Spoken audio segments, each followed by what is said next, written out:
6, 5, 4, 3, 2, 1, 0.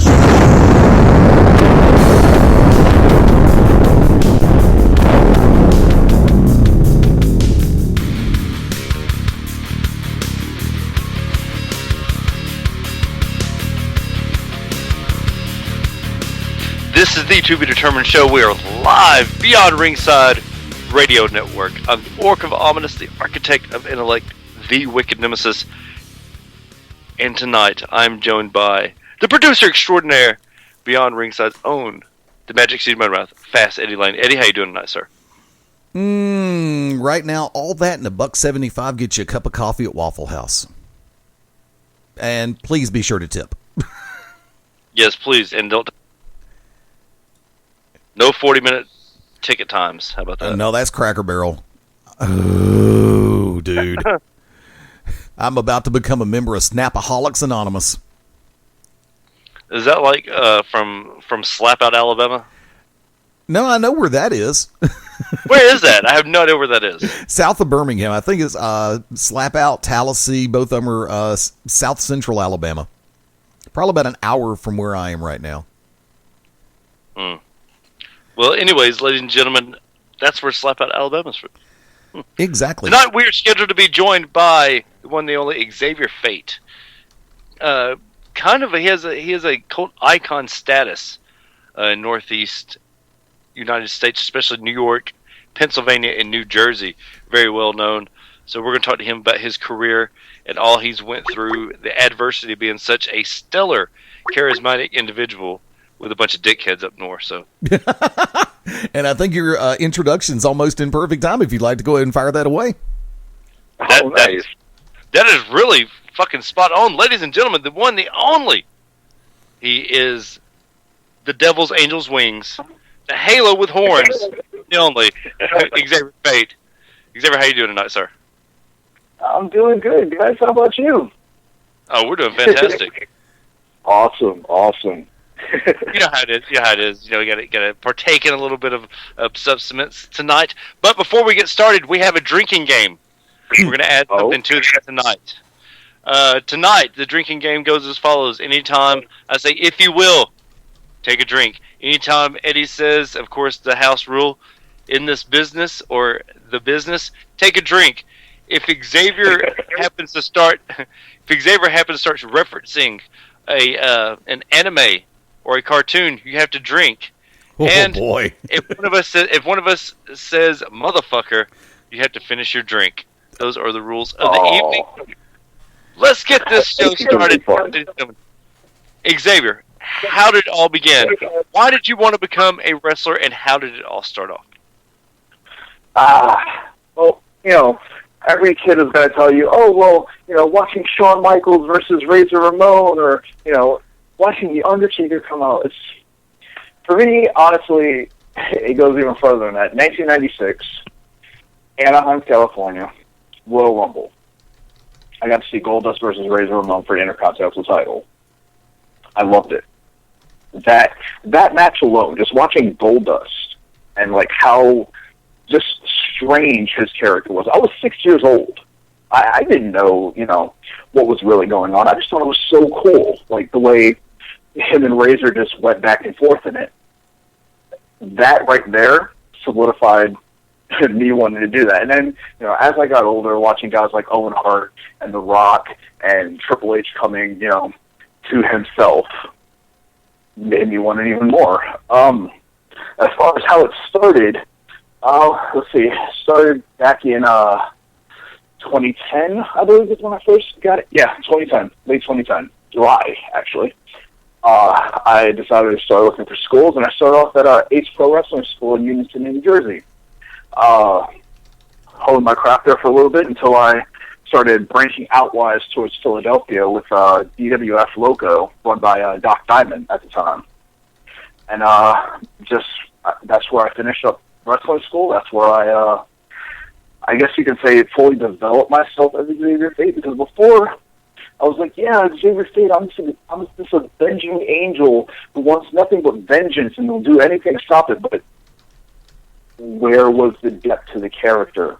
Like, it was a great idea, I had great ideas on the table, but I had no idea how to like shape who I was until I got down to Philadelphia, and I guess this is how they say, here we are now. Now you say something you talk about building character. What finally clicked? Was it just, do you feel that you were becoming stagnant, or was it something somebody said, or what was it that made it trigger to be like, you know what, I'm not advancing, I'm not progressing, I need to go somewhere with this? Honestly, it was probably around the time, I was floating around the lower echelon of the card, I guess you could say. Well, it's putting on great matches, but, like, actually, matter of fact, I could tell you the exact match. It was against the center of attention, Mark Engel, for the first time for the DWF Cruiserweight title. The Cruiserweight, funny. It was after that match. He sat down in the back with me as I took off my tape, and he was telling me, "Kid, you're great. You're great right now. You can be better than great." He sat there and we watched back over the match that just happened. He pointed out little things to me, and ever since then, I've had this tradition of just sitting down, reviewing every single thing from the entrance to the opening bell, every little detail in between. And honestly, Mark sitting down with me and doing that, along with guys like Mac Daddy Ron Starr and Blackie and Tyreno, all of them sat there and helped me just focus and bear down on myself. I used to be the type of kid that had, I guess you'd say, ego problems, where I knew I was a good wrestler. I knew I could wrestle. But me and you both know that, well, get ready to drink. Me and you both know that in the biz, Yay! it takes more than just being a wrestler.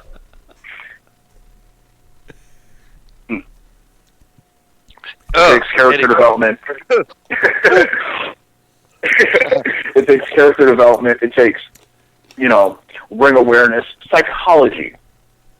Like I'm 20. I'm 23. I'm going to be 24 in May. I'm still learning. I'm not going to sit here and act like I know everything. I'm still learning, and I love the fact that I'm still learning.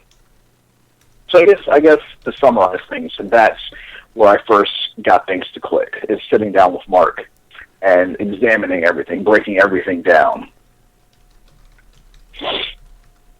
Eddie, you Yes. have something that you want to say, sir? Now, having done the shows that we've done over the course of the last few years, we have an opportunity to find out from different people about the different fan bases that you get a chance to work in front of. You bring up New Jersey, you bring up Philly, and for someone from the southeastern U.S., which we are, don't call it we're not technically Southerners, but we are from the southeastern U.S. Yeah. If you had to sit down and really just come up with one strong term or word to describe the fan bases in Jersey and Philly, what would it be? Manic. Absolutely manic. They are wrestling crazy.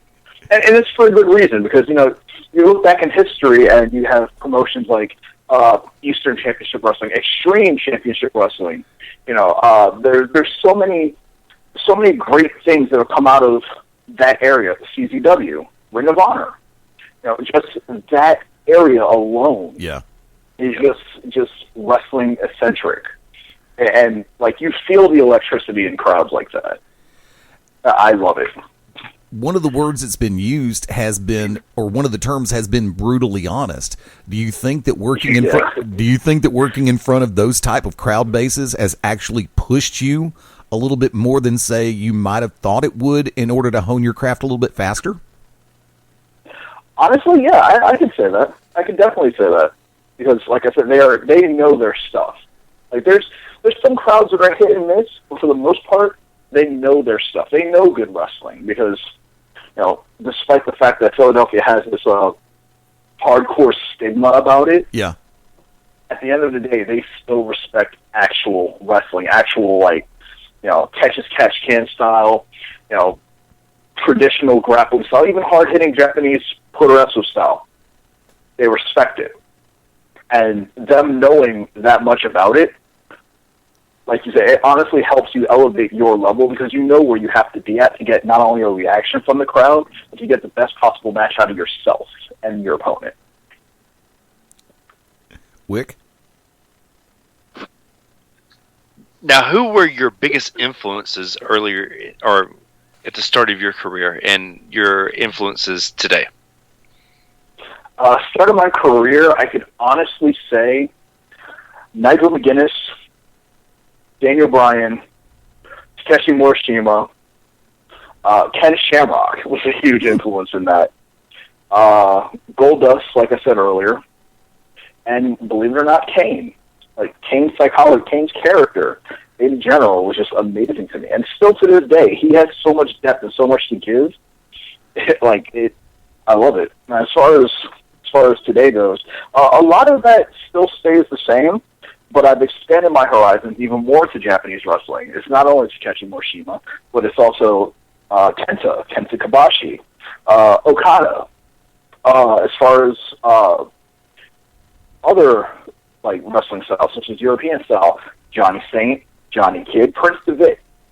They're all like huge influences on me. So as long as I'm watching them, I feel like I have so much more to learn. And, it's a constant thing with anything in life. Like, not only just wrestling, but you're always wanting to find something new to do, something to help you improve, whether it be, like, a shoot job, whether it be, graphic design or wrestling, studying, school, whatever. And as a full-time student as well, I mean, it like, finding that focus means a lot to me. And I love that I can do that with wrestling. First of all, Kane is the best-selling big man of all time. I'm just throwing that out there. Oh yeah, between him and Big Show, honestly, yes, it's a toss-up for me. Well, see, the Big Show, is a massively large guy. My thing is Kane. They've always exaggerated his height, etc. But he was a monster. The Big Show's always been kind of like a sideshow, not like Khali, but I will say this, and I've told everybody this: if wrestling was a shoot, Kurt Angle and Big Show would own every title. Amen. I honestly agree with that. About Kane, something about Kane being, about that. Kane being the quote-unquote big red monster and still doing what he does. I mean, he just, just the way he sells he works the camera, his facial mannerisms. He's just awesome. I totally agree with Kane being an influence in a lot of people. And I think some people don't even realize it. And a lot of the big men need to watch him. I know a lot of the big men are like, I'm going to watch Kevin Nash. Mm-mm. Yeah, no. No. I mean, if you want to learn how to take the clock, totally. Or if you want to learn backstage politics, which people are like, I'm not into politics. You have to have politics or have a manager. Ding. That's why I smiled. My teeth went ding. Cheap little plug there for yourself. To take care of that for you. But what has been right now? If they were to make an Xavier Fate tombstone, what would be the tombstone? What would it say? What would be the tombstone? Let's see. Probably arrived, fucked shit up, left, made money. Hey, I'll drink to that. I think that's about business and that. Hold on. Somehow there being fine print. Also died in the middle of the ring. Probably performed headbutt. He missed. Dude was Samoan. It sucked. Just a very, very small print there. And an emoticon, smiley face, sad face emoticon.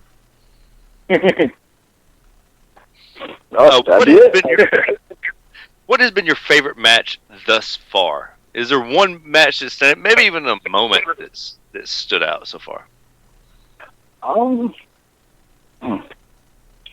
Honestly, I think my favorite match so far has been me facing Tripp in OSPW in Buffalo, New York. It was my debut match there, and I had so much fun. Like, just everybody hated me. And if I can incite that kind of reaction for people, I feel like the match is already sold. Like, I could honestly shit in the middle of the ring, and it would have been gold just with the reaction alone. Me and him had a lot of fun. I've never been chopped harder by anybody in my life than against Tripp. And like he's honestly, like, all gimmicks aside, he's honestly not only my favorite opponent, but he's truly my best friend in his business, and I don't know where I'd be without him for the most part. He's also another one that's helped me along so much. In the past year, being around him and his just ring generalship, he has so much to offer, so many good ideas, and yet not a lot of people know about him. And just being around that environment, and he's been working for 10 years, going on 11. And, you know, for a young guy like me, being around that, I'm like a sponge. I can absorb anything and everything you give to me, and I'll sit there and I'll give it back to you just as much as you've given me. And that's what I think I did in that match with him. He hugged me after the match, told me, "Great job, I can't wait to do it again." And we've done it. We've done it since. And that match was even better. And then hopefully the next match we have is going to be even better. It's just one of those things to me. I know I keep going a little off topic, but I kind of get carried away there. Oh no, by all means, keep going. Yeah, that's honestly the one match moment, I guess, time period in my career. That was back in September that really stands out to me as far as an evolution of myself goes. What was your first day of training like? I mean, what was going through your mind? What was your first bump like? Thing that went through my mind the entire training session was, "Oh my God, don't die, don't die, don't die, don't do something stupid, shut up, just don't die." My first bump, I knocked the wind out of myself and attempted to stand up. My legs crumbled beneath me, and honestly, I don't remember what happened. I think that was the first time I was ever concussed, as a matter of fact. I knocked the wind out of myself, gave myself whiplash and a possible concussion, and I came back the next day looking for more, and they wouldn't let me until I got medical clearance. And that was how I started off training. That was fun. What was going through your mind your first match? As you were walking through the curtains for the first time? It was all nerves. Even now, I still get nerves. I remember my first match. My first professional match was in 3DW in Binghamton, New York, and I faced Rick King, who now wrestles with Beyond Wrestling. And I remember this being just absolute nerves in the back, like shaking, sweating, just trying to remember everything, like every single spot that happened in that match. I tried to make sure I got it as precise as possible. And it was a pretty decent match. I honestly could have done so much better had I not.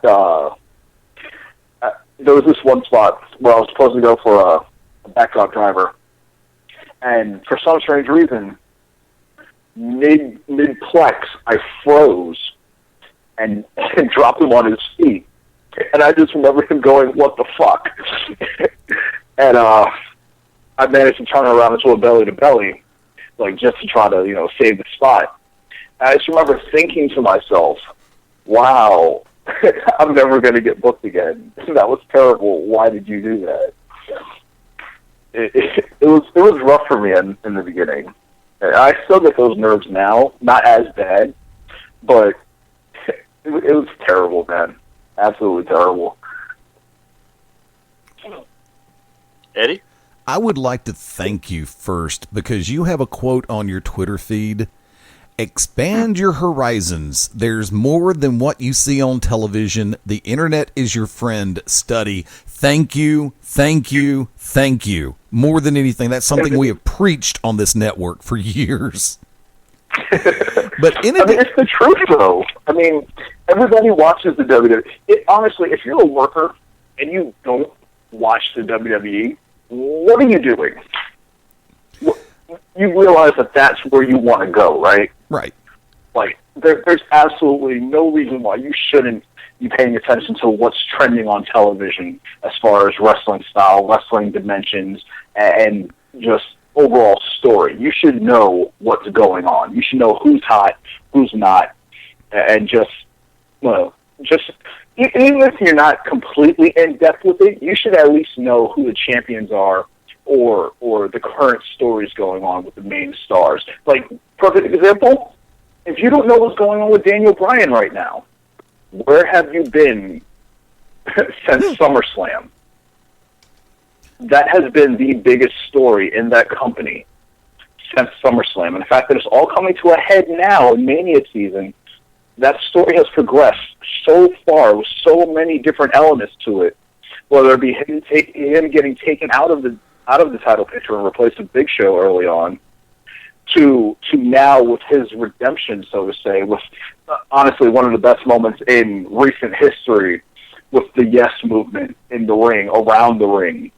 Like, that's one of those memorable moments, like Austin driving the Zamboni into the arena. That's one of those moments. You'll remember that. Or Kurt Angle driving the milk truck. Right, the milk truck, the beer truck, with Austin as well. I mean, you remember stuff like that. But the thing is, as much as you watch that as well, there's more than television. Amen. There are other small independents all across the country, all across the world that you can watch, that you can study. Even the bigger promotions like All Japan and New Japan. Right. You can study those. Wrestle Kingdom 8 happened. What was one of the biggest things that happened? Prince Devitt coming out as Carnage. Just that paint alone was amazing. It told a story. It was an evolution of his character, where he then said Prince is dead. That's awesome. Next show, he came out painted as Venom. I'm a little bit of a Marvel buff, so I kind of enjoyed that. But, it's little stuff like that. Like, you can study promotions like Clash and Chicago and Ring of Honor, Full Impact Pro. CZW. Everything helps. There's no such thing as having too much to look at, too much to study. There's absolutely no such thing as too much. Agreed. Because in addition to the promotions you just mentioned, don't forget Dragon Gate, Evolve, Combat Zone, Ring Warriors, CIW. I mean, you're absolutely correct. The internet is your friend if you're actually a wrestling fan and not just a WWE fan. There is a huge difference. There really is. But you can love sports entertainment, or you can love professional wrestling as a whole. Yes. Yes, sports entertainment is there. But what is the basis of sports entertainment? Professional wrestling. And a lot of people forget that. A lot of modern day fans will forget that. They're too busy trying to be smart marks. I hate that term. But they're trying so hard to be smart about wrestling, but not actually having a goddamn clue as to what's really going on.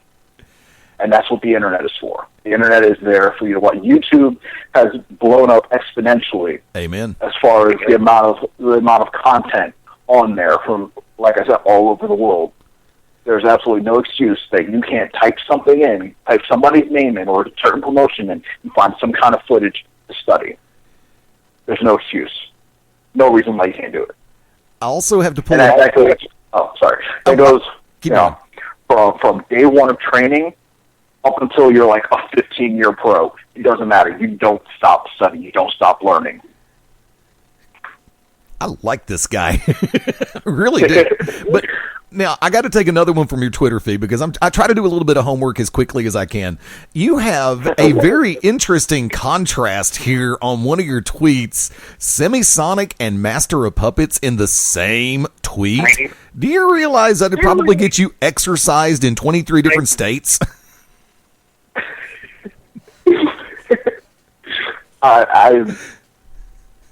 I'm sorry? No, do you realize that would probably get you exercised, as in, they'll bring out the cross and everything else if you put closing time and Master of Puppets in the same sentence? I like music. What can I say? I have different moods. Like, it elevates from minute to minute, hour to hour. What can I say? Oh no, it's because I'm a rocker from years gone by, and it's like, Master of Puppets is one of the best songs Metallica did, other than Fade to Black, killer song. Yeah, and I love Fade to Black. Yeah, and having worked in bars most of my life, Semisonic Closing Time got old by the end of the third month. But but that's just me. No, I just wanted to pop that one out there, but I have to bring up another quote, and I love this one. And I sent it over to Wick, and Wick, do you want to take this one, or you want me to go ahead and take it? I mean, this is, well, as somebody who wears mask, obviously, and as somebody who talks about mask, Xavier knows this as well. Some heroes wear masks to hide the monsters they really are. Some monsters wear masks to hide the heroes that they want to be. Very, very strong. Very good. Yeah, that actually derived from a show this past weekend. Like, honestly, I was in a triple threat match. I won't name drop anybody because I still work for that promotion. I like my job. But let's just say I was in the ring with a great worker, friend of mine, and let's just say he's a beefed up midget with the Napoleon complex. We know those. 5'7", about 175 pounds. But he has an ego as if he was Kevin Nash, just to bring up, an earlier reference. His initials aren't a JF, are they? No. Okay, no. Just making sure. More of an SK. Okay. We're just gonna leave that there. Sean, I hope you're really not listening to this, and I hope I'm still able to work in April. I love. I'll get back to that. But for years, this guy wore a mask. He's a huge fan here. Kids love him. He's basically the Rey Mysterio of that promotion. But behind the scenes, dude is a grade A douche nozzle. Like, honestly, he's so douchey that I feel like Lindsay Lohan wouldn't use him. That's how absolutely dirty this dude is. He's absolute shit in the ring. And the only reason why he's as over as he is, like I said, kids love him. He flies. He reminds him of Rey Mysterio. He's a scumbag and a half, and I hope to God I never have to work him again because I'll probably hurt him in the most professional way possible. I'll stretch him. Just like how I was taught to do. But I have absolutely no respect for the dude, and I try to be as professional as possible with people because it is a business. It's supposed to be a brotherhood. But if you have a problem with me, but I've never done anything, you've never really interacted with you outside of that promotion for a reason, because I've heard stories, and even then I try to play my part, and I'll try to be nice to you. If you just give me a cold shoulder or act like you're better than me without even getting to know me as a person, not as Xavier Fate, but as oh my God, shoot comment coming, but as Thomas Brewington, then obviously you want me to hate you, and it takes a lot for me to hate somebody, like legitimately hate somebody. It drives me crazy. The comment about the mask and people like me,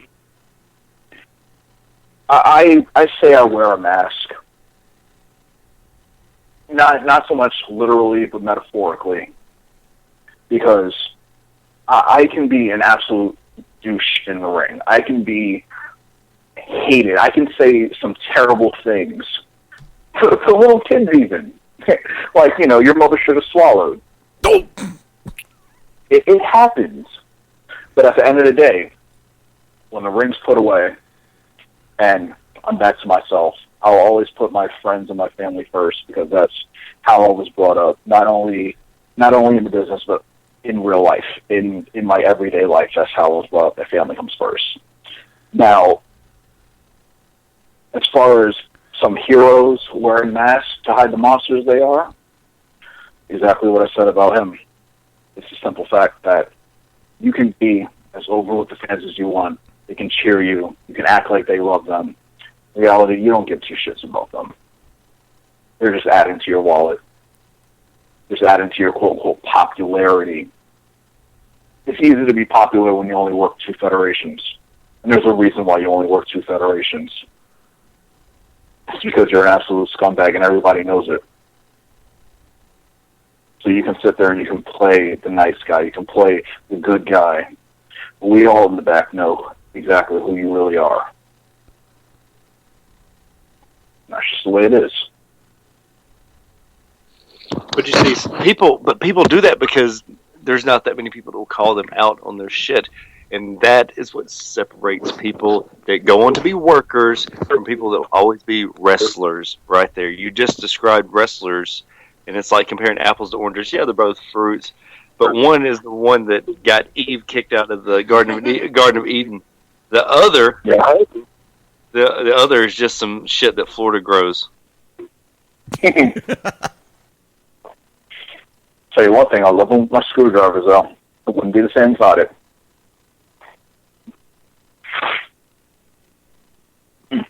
But what, I know you love music.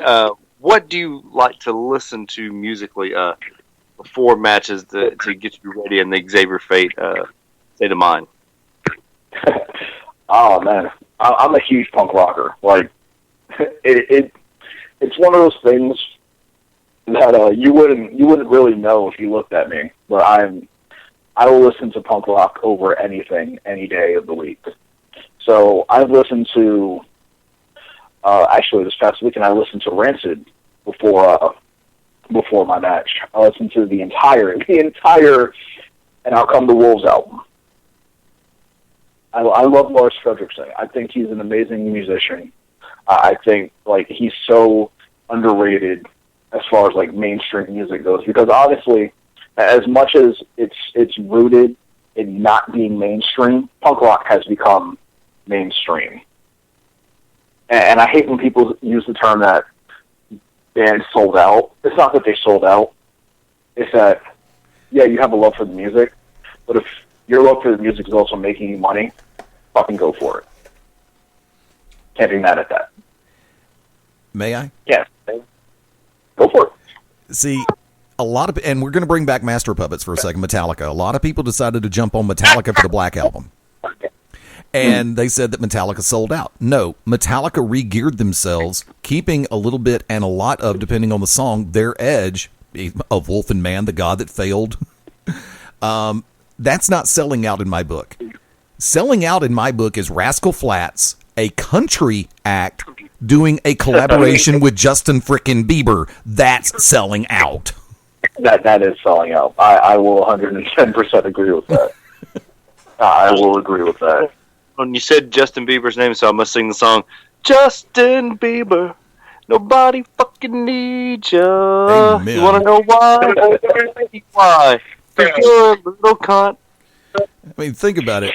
To me, selling out is Katy Perry, who already has her niche audience, doing a team up with Juicy J. It's like, that really just don't fit. But okay, fine. The song doesn't blow. Jay gets good weed. Don't we dissing Juicy J?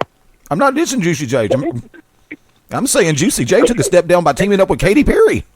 Allegedly. Allegedly what? Has good weed? Yeah, it's exactly that. I understand. In college. I understand.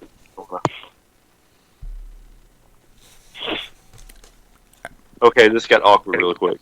Now, Marijuana, all of a sudden, was like, whoa. You talk about fucking coming in somebody's eye socket, but you talk about marijuana one time, it's over. Then let me say this. 2 words, legalize it. Now, Xavier, if I could, full-time student.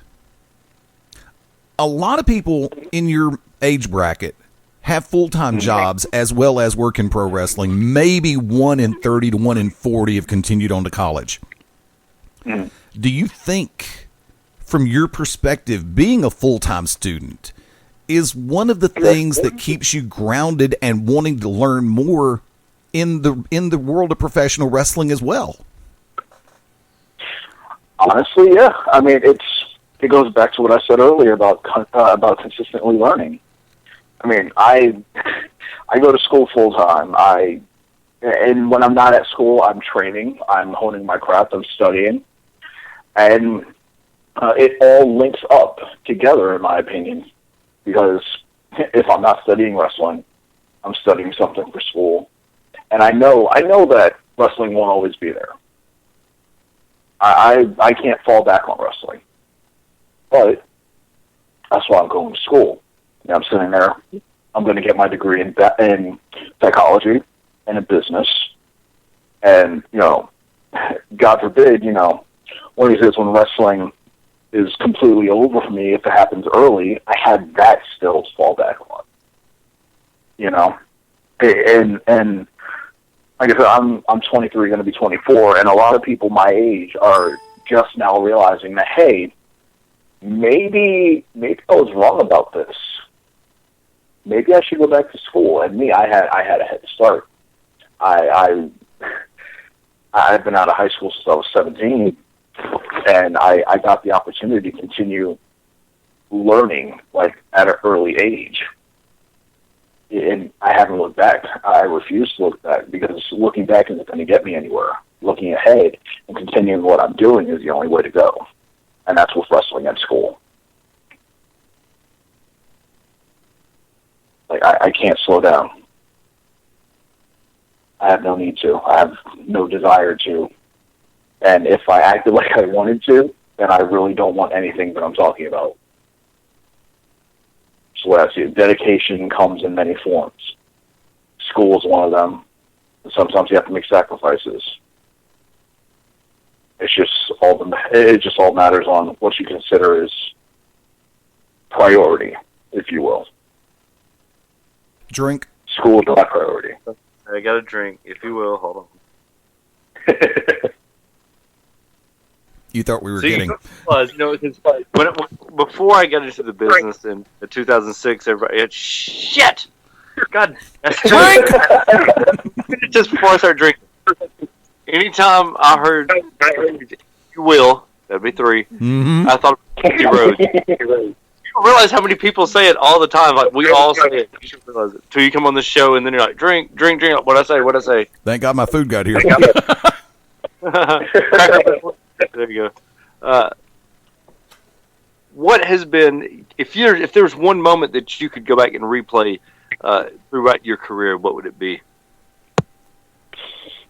One moment I could replay throughout my career. That's a good question. Honestly,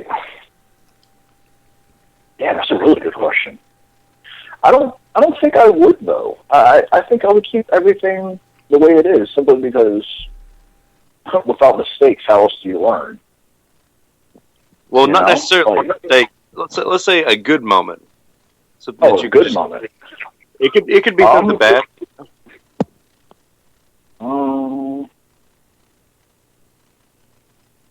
My first real win, honestly. Which, yeah, that was the 3DW show where I made my debut. I went over, and I hit my finish for the first time in a ring, in a match. It was a really good feeling. Yeah, I think that would honestly be it.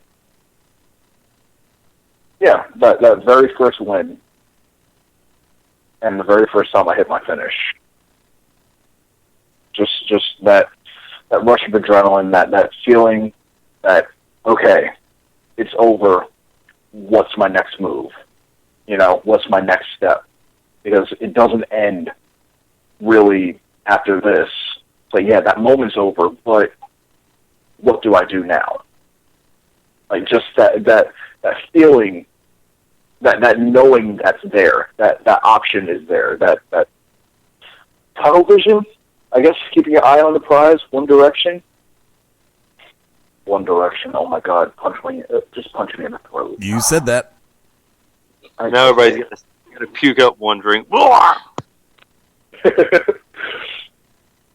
yeah, that would be it. That would be the moment.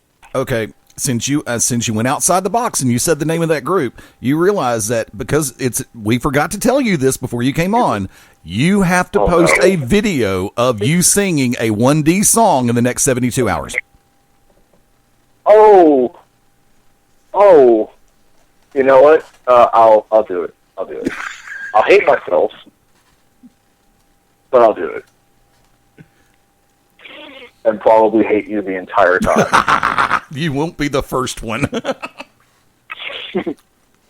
Hey, Wick, got any Garth Brooks on you? Oh no. Xavier, we know you love comic books as much as I do. Your thoughts on this new Guardians of the Galaxy movie coming out? Yep. Quite excited for it. I think I'm just excited because I get to see Rocket Raccoon.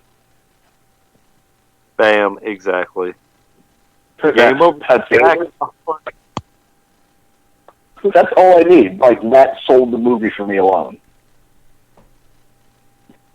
And I want Rocket Raccoon spin-offs.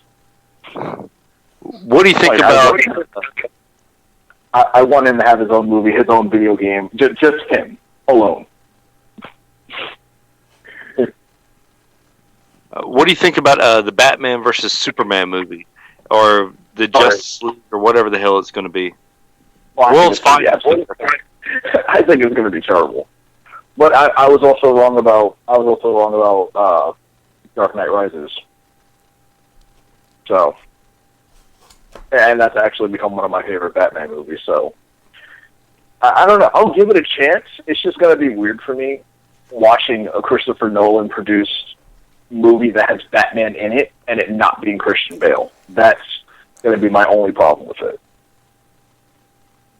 I mean, Man of Steel was decent, but I think the added dynamic of having Batman in it is going to be great. As far as Ben Affleck playing Batman, that's still up in the air to me. But I'm trying so hard to picture, the Christian Bale Batman voice and Ben Affleck doing it. And I think that's what's ruining it for me. Because if I didn't have that notion that that's what he has to sound like now in my head, then I'd probably be fine. But that's just one man's opinion. Could be worse. Matt Bourne could be playing Robin. Oh, God. You know, sad. I really wish they would have continued the Batman series with Joseph Gordon-Levitt. Matt Damon, I'm sorry. Are you talking about, what if they'd went Nightwing instead of... if it was a Nightwing movie, I'd be all over it. Yeah, but come on now. How many people have to know Nightwing? They're like, Nightwing? You're like, Robin grown up? Oh, why don't they just call it Robin? Because there's another Robin. Yeah. And there's a Red Robin. There's a Red Robin. There's a... Red Robin. Yum. Let's see, there's Red Robin. There's Robin. Red Hood. There's Red Hood, which Red Hood was amazing. I love Red Hood. Jason Todd, an amazing vigilante. Yes. And even then, there was a female Robin.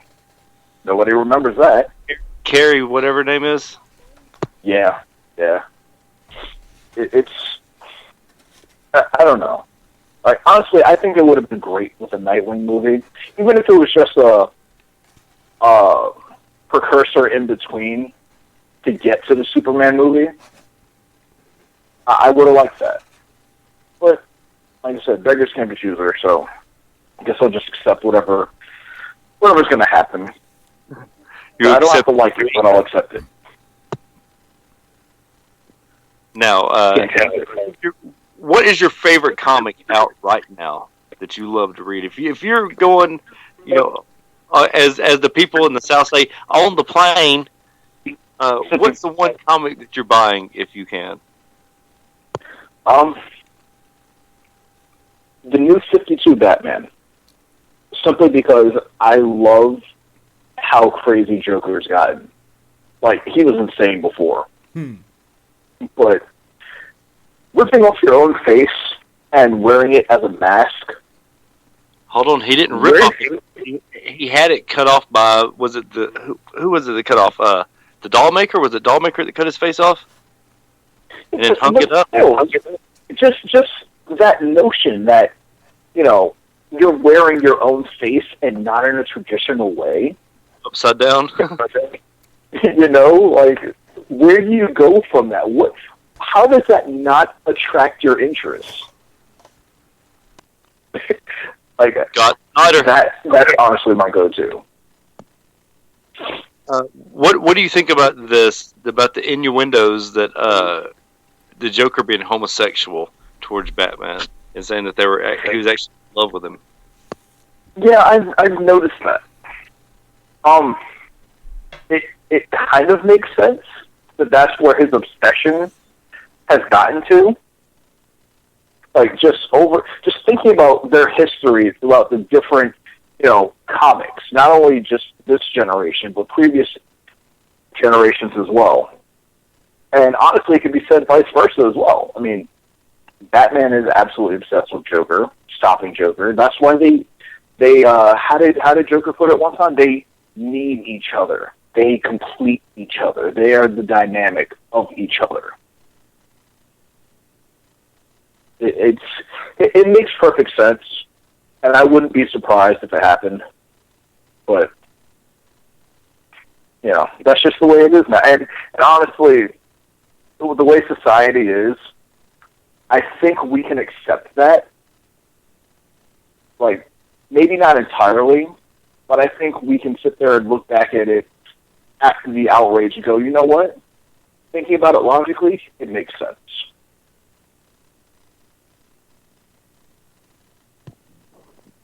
Eddie, last set of questions for Xavier Fate, sir. Now, first off, I'm going to go ahead and ask. We've been talking about Batman. I got to throw this one in. Best Green Lantern: Jordan, Scott, Rayner, Gardner, Stewart. I like Stewart. Where do you put Gardner in the hierarchy? What? Where do you put Guy Gardner in that hierarchy?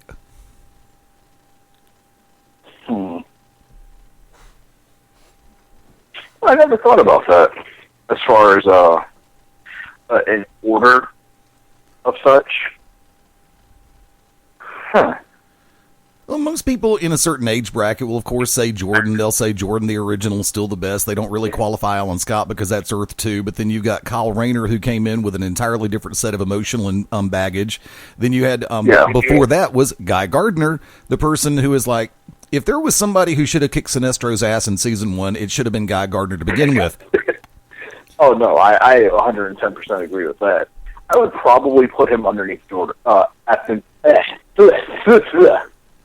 probably put him underneath Hal Jordan, honestly.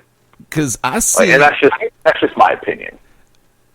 Agree or like personal favorite, the original, and then Gardner. I have to ask this: going back, if you've had a chance to go back over some of the old stuff, how many characteristics? Now, I'm putting this in perspective as someone who's a big fan of JLU, the animated series. So I see a lot of Gardner's characteristics and personality traits in the animated form of Jon Stewart on JLU. Agree or disagree? I would agree with that. And you know what? I noticed that a while ago too, and I think it's just one of those things where you just take the Green Lantern character as a base. And being the fact that you have so many things to play off of, you just use it to your advantage. And that's what I think they did, which is smart.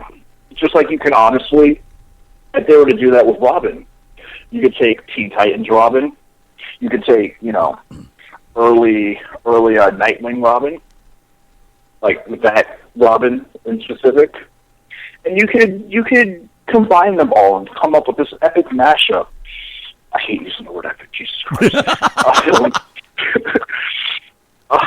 You can combine them and come up with this great mashup that, a lot of people would love, and very few would, disagree with why it's happening. If you know the character's story, it makes sense as a generalization. Maybe not the person portraying the character, but the character's history in general, Definitely. I've got to throw this one out there. you're making the reference to majoring in psychology. Do you realize that in the state of professional wrestling as we know it, the world of pro wrestling, the sport of pro wrestling, and here we go, the business of pro wrestling, drink. You realize that you could set up a couch in most locker rooms and make a damn fortune? Honestly, I've thought about it. I'd be lying if I said I didn't think about it. And the 3-2 pitch from me. Out of the areas in the country, what one area outside of your where you have worked before would you like to work in the lower or in the 50 U.S., 50 states? What is one place you would love to work, and also expand that to one country outside of the U.S. that you'd like to work in? One state in particular I'd love to work in is Illinois. Like, they have so many promotions. There's Galley, there's Dreamwave, there's Resistance Pro, Right. There's AAW, Right. there's AIW. Right. You know, just that Midwest area, just Illinois just has so much potential that I would love to tap into. I would love to pick the brains of everybody in that locker room. I would love to work with everybody in those locker rooms and just learn, have fun, you know, because that's what wrestling's missing. Wrestling's missing the fun of it. Bless you. But yes, it's a sport, it's a business, but we all got in it for the passion of wrestling, and wrestling can be fun. It doesn't always have to be serious. It doesn't always have to be business oriented. People can laugh. People can joke in the locker room. You can make friendships, relationships. It can be fun. One country I'd love to work in would be England. And that going back to what I was saying earlier about Johnny Saint, Johnny Kidd, this world of sport dominated, you know, the English wrestling scene. And there are promotions out there like Progress Wrestling, I would love to work for. Seeing the people that they bring in and just knowing how rich that country is with wrestling history just means, like, honestly, I cherish England as much as I cherish Japan as far as wrestling goes. Like, those two are the most prestigious places wrestling related outside of the United States to me. One more quick one. Go ahead. Yeah. No. I was just saying. I would honestly. I'm trying to think whether I would like to work England more, or Japan more, and I still think it's England at the end of the day. Now, it's still England. You've got a great voice. You've got a great personality. So I'm assuming your promos are going to be stellar. There's that word everybody loves to use, assume. But I'm saying that I assume that your promos are stellar. How do you feel looking on television and working in the different venues in which you work? Is the art of cutting a genuine promo a lost art? Well, again, not to name drop anybody, not to lose a job at another promotion that I do enjoy working at. There's this guy that's been featured on Trash Bag Wrestlers quite a lot often. Yeah, that's proper English. Good job. And he likes to call himself the king of promos, but anybody can get over, or quote unquote over, by cursing. Cursing can incite a reaction out of anybody. That doesn't make it genuine. That doesn't mean you're showing emotion. That just means you're throwing fuck around a lot. Anybody can say fuck, shit, motherfucker, goddamn. Anybody can do that, and that doesn't mean you're cutting a promo. That just means, you have quite the colorful vocabulary. The art of a promo, at least what I was taught, was just like writing an essay. There's a formula to it. A beginning, a middle, and an end. Start off strong. Make sure people know exactly where you are, who you are, what's going on, what are you talking about. Give them exactly what they look for. Make them remember you. in the most positive way possible. Don't bury your opponent. Because if you're sitting there and burying somebody on the mic, or sitting there and burying somebody sitting in your bathroom against a shower curtain, using a black and white filter because that's the only way to make your promo look cool because nobody wants to see the ducks on your shower curtain. That's not going to make them want to buy tickets to see you and him wrestle in the middle of the ring. If anything, that's going to take the attention away from you. Because, hey, you sat there and said, oh, this guy's shit. I could beat him in 3 seconds. Nobody's going to want to watch you beat him in 3 seconds if that's your main event. Where did logic go as far as cutting a promo goes? Where did sportsmanship go? Where did keeping a professional level go? And I see it, I hear it all the time. This guy literally, if you want to call it this, cuts a promo almost every week. Same bullshit over and over and over again. And then has the nerve to rip off a line of one of the greatest wrestlers of all time, giving a loud woo at the end of it, because that's going to work. That's totally original to your character. There's no originality left in wrestling. It pisses me off. It pisses me off. It really does. I totally lost track of the question. I got so emotional just now. I'm sorry. But it's bullshit, man. Like, I don't understand how anybody can sit there and call themselves a professional wrestler, call themselves the king of cutting promos, call themselves the king of anything, and let alone be able to, I guess, train people, be the head trainer of a wrestling school.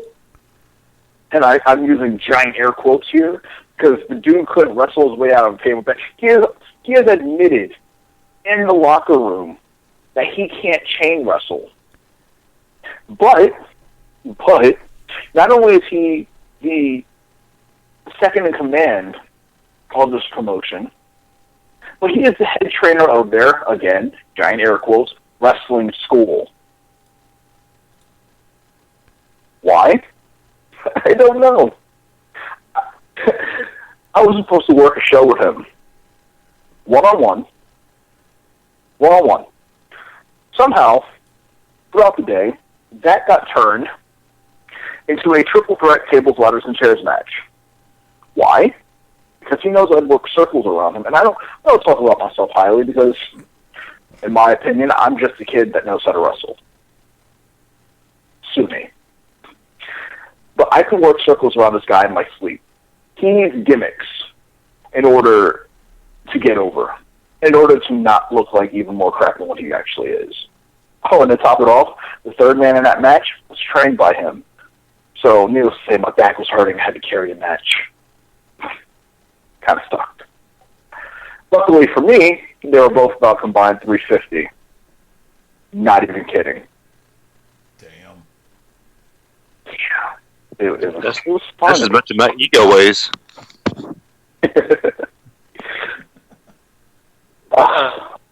So you go in and you work this triple threat match, obviously hesitantly, but you go in, and listen. I want everybody to take note of this. He did business. Xavier Fate come to do business so many times in this business. Shit, I got myself on it. God damn it. Drink.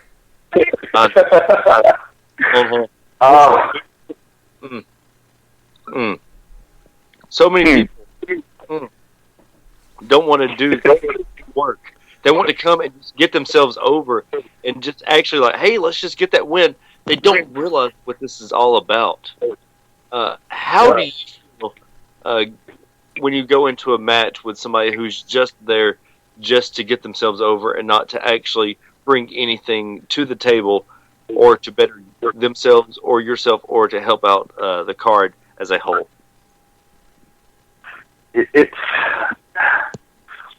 It's one of those things where, you see it happening.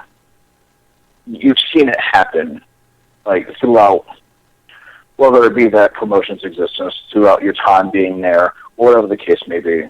And so many people forget that, while it's business, we're all supposed to be working together. It's like, yes, You are this important. That's great. Now, you can be this important, but who's more important than you? Nobody, right? Wrong. The fans. You can get yourself over as much as you want, and that's going to do amazingly right now in this one point in time. Nobody's going to remember anything you've done. Nobody's going to remember anything you've said past this point, because you don't have a work ethic to keep yourself going at a professional level. If you're selfish, you can be selfish.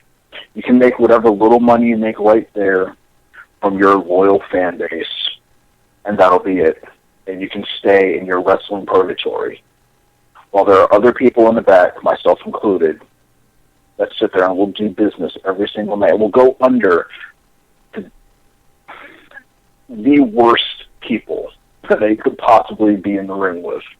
People that just sell tickets and get spots on shows. Don't spend a damn second in the gym, or damn second training on their off days, or training on days right after work, or even before work. There are people like me, people like, I'll say us, people with that mindset of being better than the best no matter what. People like us that will never get that opportunity to show who we are, to show how dedicated we are. And it's because of the ticket sellers, because of the untrained ticket sellers, because of the self-put-overs, because of the egotistical bastards that sit there and spit on professional wrestling. We'll never get a chance to go past them because we are held back by them. Going under doesn't matter. It's a show, whatever. Our work is supposed to make you remember us. Winning and losing, just like a title belt, it's a prop, it's a gimmick. Not to say it doesn't matter. It doesn't matter as much as people would think. And you know this, being in the business. But we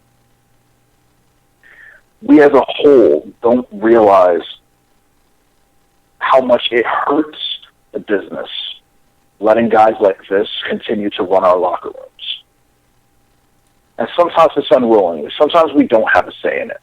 Sometimes we don't realize what truly goes on behind the scenes. And so we sit down, we watch. We just watch. And it's sadly becoming epidemic.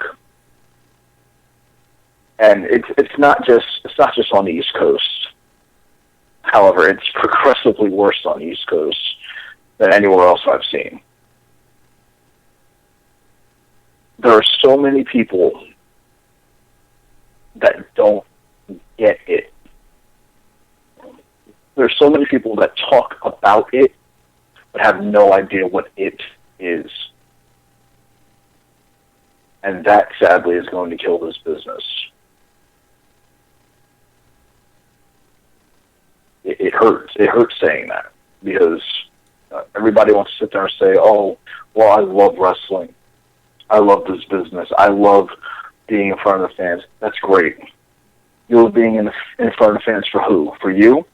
For your ego? Or for them? To entertain them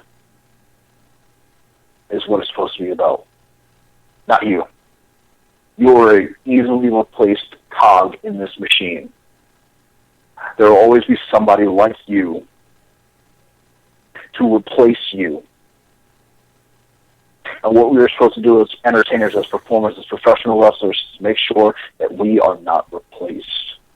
And when it's time for us to go, we pass on good virtues to the next generation. Not this bullshit of selling tickets to get on shows. Not this bullshit of sitting there and not putting in time and effort, not studying, not bitching and moaning and whining on Facebook, YouTube, Twitter, Instagram, what the fuck ever. In the ring, in the gym is where our dedication is created. In the ring, during shows, is where we show our dedication to the craft, the science. And without that, we're nothing. They're nothing.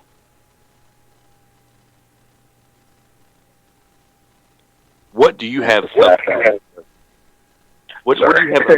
have? It's quite all right. Tell everyone that feels that passion, anybody that wants to come support you, that wants to be like, you know what? We've heard this interview. This guy is fucking passionate about his art form. How can everyone get in touch with you? And most importantly, how can they buy those beautiful T-shirts that you're selling? And I've heard that you have some new ones coming out. Oh yeah, I have quite a couple. I have about 4 new designs in the works that I'm just finishing up. You guys can actually go to XavierFateMerch.Spreadshirt.com. There's a couple of designs there. My personal favorite is my Filth Parade Power Rangers inspired T-shirt because being a kid of the '90s, Power Rangers was like everything to me. I love Power Rangers. I still love Power Rangers. As far as getting to see me work, getting to see me in the ring live. I have a couple shows coming up. The main one at the moment, first main one at the moment, is OSPW Legacy 10 in Lackawanna, New York. That'll be Saturday, April 12th. Then a huge show is one of the first big arena shows that this promotion has done. Saturday, April 19th, ECPW Stand Up and Fight Tour, Super Showcase Saturday at the First Arena in Elmira, New York. Those two are going to be great shows. We have seriously star-studded cards.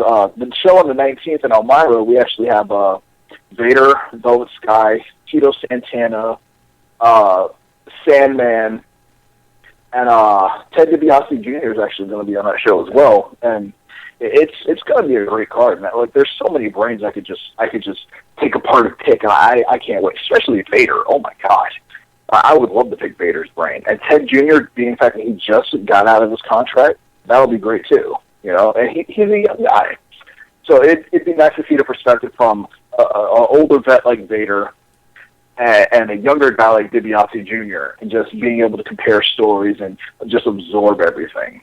Like, I'm excited for it. Now, I have to say something. You were talking about your T-shirts. My 11-year-old Xavier loves, of course, the Power Ranger shirt. That was his favorite. But I have to disagree with you. My favorite is your Pink Floyd shirt. Everybody knows I'm a Pink Floyd fan. Everybody has seen when I wore the Pink Floyd shirt to MCW. That's one of my famous pictures with the skull mask on. That Xavier Floyd shirt is fucking amazing. Let me say my Huell Hauser. That's amazing. That's going to be the next drinking game. Thank you, man. I definitely appreciate that. I love that design. That's a fantastic design. I'm so jealous. I have quite a couple band inspired tees that are going to be coming out soon. Like, I know for a fact one of the ones that are in progress right now is the Metallica inspired one, and I believe one of the other ones is a Rancid inspired tee based off the cover of And Out Come the Wolves. That one that I'm working on is going to be really, really good. I'm just putting the final touches on it. That should be available within the next 2 weeks. As soon as that happens, you get in touch with me, or you get in touch with Eddie at Fast Eddie Lane on Twitter, and you fucking send us something like that so we can put that up. Those are great shirts. But Xavier, how can everyone get in touch with you on social media, sir? Whether it be for hate mail or the occasional fan. Let's see. On Twitter and Instagram, you can follow me at Xavier Fate. Facebook, that'll be facebook.com/Xavier Fate fan page. What else? Via email, that will be Tommy Phoenix with 2 X's, 07@gmail.com. That's where you can get at me for booking info and all that other good stuff, all that all that good family-oriented stuff. I think that's about. Oh, on YouTube, you can also follow me at Tommy Phoenix, again with 2 X's. And you can watch all my matches and all the other little tidbits I put up. Like I used to put up a lot of gaming stuff. So I used to be like heavy into gaming. I don't do it as much often, but it was nice while it lasted. And I put up my matches all the time. I'm going to start putting up older promos and newer promos that I've just had like sitting around that I never uploaded. Yeah, that's how you can get to me. I'm pretty easy to find. I'm very sociable. I love talking to people any time of night, unless, it's like 3 in the morning. I'm quite irritable. I'm like a vampire with a paper route. That's when you charge double per hour on the couch. Oh, yeah. But, yeah, I love talking to people. I love interacting with people. I love hearing other people's opinions because I'm a very opinionated person. I like listening.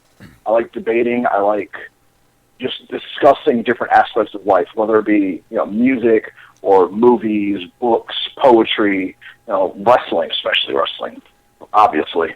Just stuff like that. So yeah, approach me. I'm not that hard to talk to. I'm not that hard to find either. So yeah, guys, get on that. At Xavier Fate on Twitter, Instagram. Yeah, do it. I just want to say this really quick. If you and Doom Trevor Eon ever got in the same room together, I think the world might implode. Explode. You guys are rated at birth, for real. You will have created an anomaly that not even NASA could even dream about. Tell me, Eddie, this is before we go to our very first break of the evening, an hour and a half into the show. No kidding! My dad. No, absolutely not. Do not apologize. The To Be Determined show is a classroom. That's what this is all about. A lot of people, as Eddie was talking about, earlier today, he's talking about direction of shows. The direction of the show, of the To Be Determined show, is to fucking enlighten. It's to enlighten you and to educate you at the same time. Yes, we are about wrestling, but we are not only we understand that our biggest part of our audience are people in the business, young people in the business, and that's why we got such a young group that comes in here, and it's always about somebody learning something, even the smallest minute detail. Oh yeah. You and Doom, I swear to God, are separated at birth. Eddie, am I lying? Oh, not in the least. God almighty, it is amazing. But Xavier, like I said, I love learning, man. I love learning. You can never get enough learning. You can never stop learning. Even when we're sleeping, we're learning because we're dreaming, and dreams are just stuff we've seen throughout our day or in the past, and we're learning new things about it. Stuff that we can wake up the next morning and go, I wonder what that was about. Boom, information right there. One more time. What is your YouTube? Because you have some great matches on your YouTube. What is your YouTube page one more time, sir? That would be youtube.com/Tommy Phoenix, TOMMYPHOENIXX. Yeah, and that's where you can find all my stuff. And as everybody knows, I only follow about 10 or 11 channels on YouTube, and Xavier's, of course, is one of the ones I follow because it is great wrestling indeed. Xavier, we appreciate you so much for coming on. Last words for the fans, sir. Guys, honestly, just if you have a dream, stay after it. Like I'm a young guy. I pretty much came from nothing. I've been homeless at one point. I've sat there. I've lived in a truck. I was on a whiskey and cigarette diet at 18. I never want to go back to that. And why do I never want to go back to that? Because I saw my dream and I chased it. I went after it. And honestly, there's absolutely no need why you shouldn't ever follow your dream or shouldn't let anybody tell you can't do something. Because the moment you listen to them, you've already lost, even if it's for a second. One of my favorite quotes by Jim Morrison. Actually, I'm going to paraphrase it. let go of your fear. Let go of your fear and let things happen. Once you let go of your fear, you're free. So be free. Expose yourself to your deepest fear. It has no power.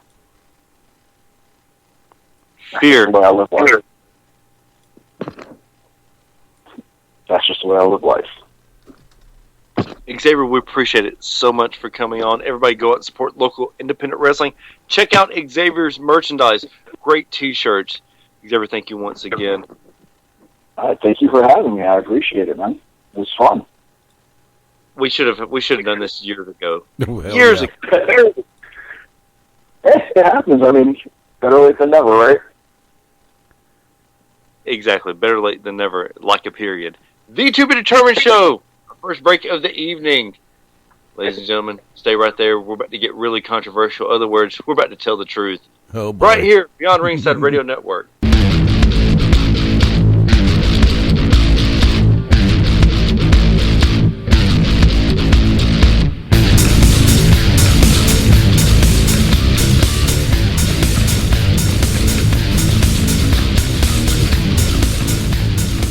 Sometimes you hit the lottery and sometimes you hit the ginger lottery.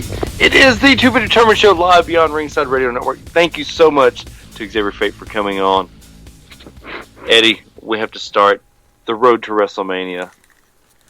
What are your thoughts on everything that is leading up to April 6th, WrestleMania, sir? And let me go ahead and do this. For our friends in our home market of Alabama, especially Central Alabama, Birmingham, and Points East, I got the confirmation last night from the general manager at B-Dubs in Trussville.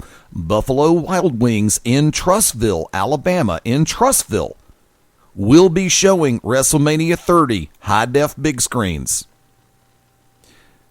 Rule 1 from Fast Eddie Lane. This will be Lane's Law. Don't be a douche. Don't be a cheap ass. If you come to the event, order food. And I ain't talking 6 wings and water. They're going above and beyond to make sure that they can run this pay-per-view. Please show them the proper support. That's all I ask.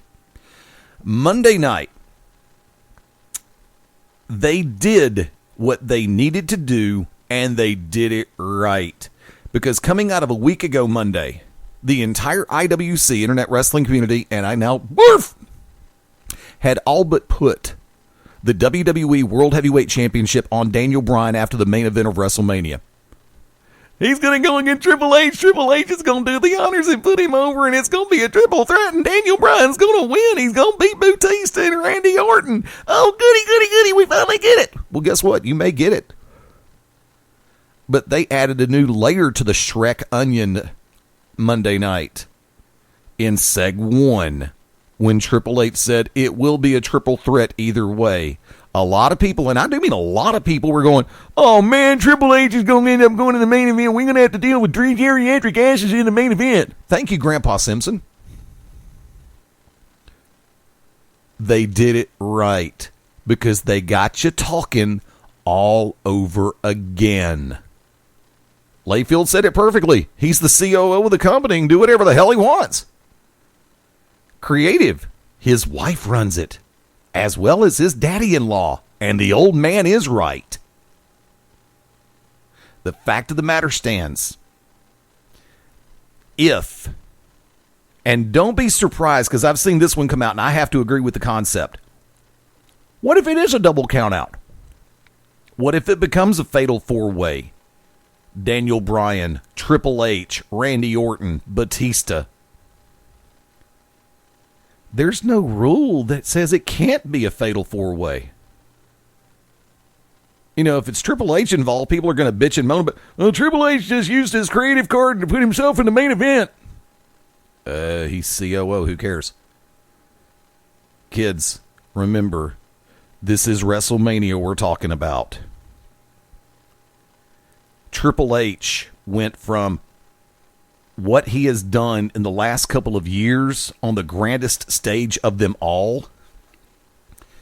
If he does the honors for Daniel Bryan on Sunday, April 6th in New Orleans, Louisiana at the Mercedes-Benz Superdome. If he does the honors, which is exactly what it is if he puts over Daniel Bryan, if Daniel Bryan wins that match, Triple H will have done the honors and done something that a lot of people criticize him for never doing, and that's putting over new talent or younger talent. Chris Benoit, anybody? Remember, Benoit? he tapped out to Benoit. I know. But a lot of people forget that.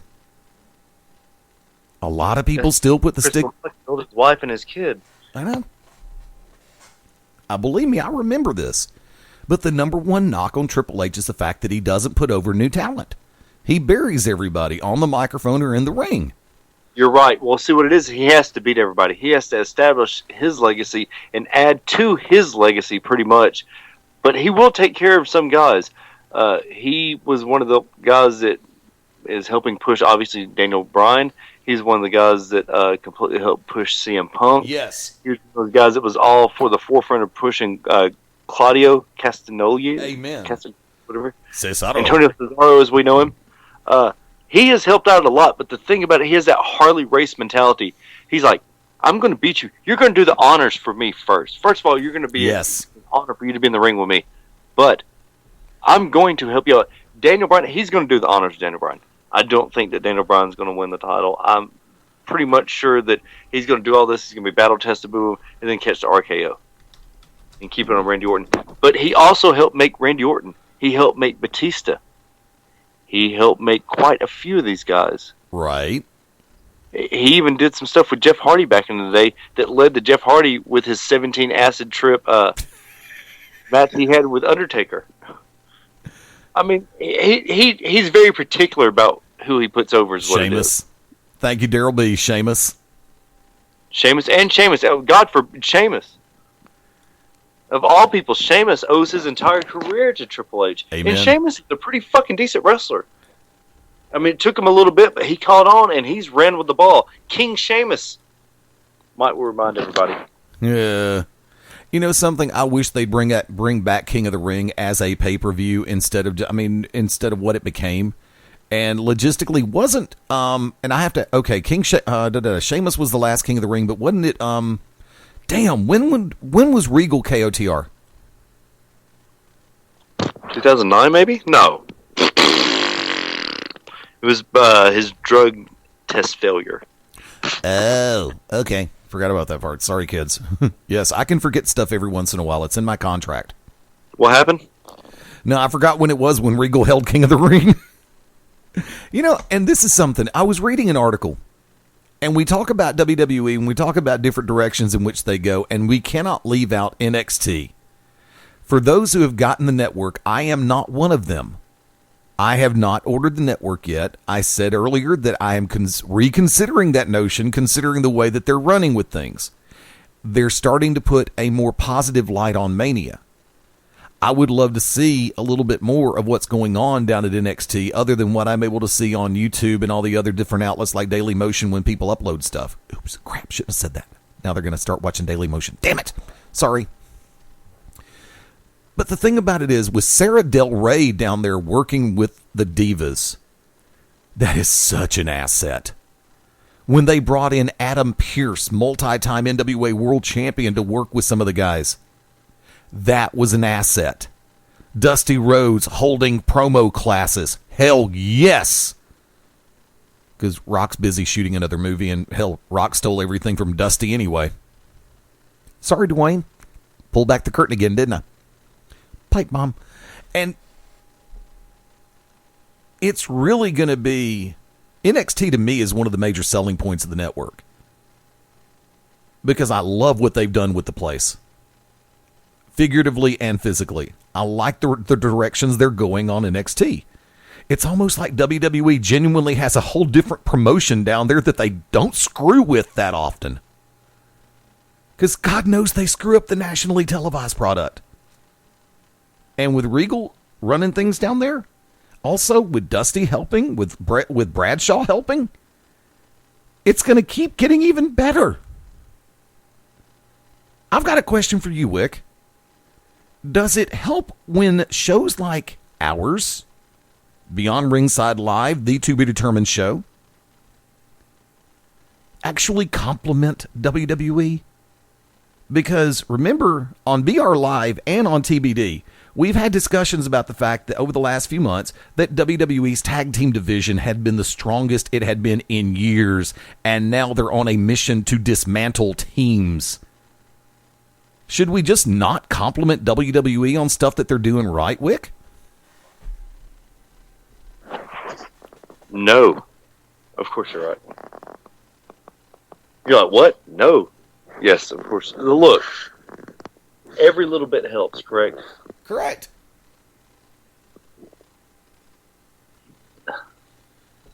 I think one thing is to direct the product, another thing is to add to it, right? Right. Does it make sense? Yes. The fans are not just people that do podcasts, not just people that do radio shows, not just people in the business. Fans in general should dictate the direction of a company, especially a publicly traded company. Right. The problem is that you got to have somebody that has that is the be all end all. Like you got to have that. To me, and a lot of people are like, no, that's what separates WWE from everybody. You have Vince, somebody who's been in this business a long time, and you have people like Triple H, Stephanie McMahon that they answer to that have done a lot. Triple H paid his dues, been in this business, been a quadruple billion-time world champion. Yeah. How many times world champion has he been? Isn't he 13? 11? Sir? I thought he was like 11 or 12 or 13, somewhere in that number. Something like that, yes, sir. 11, 12, or 13. Because Cena's one away from Flair. That's it. And I think Hunter's one behind him.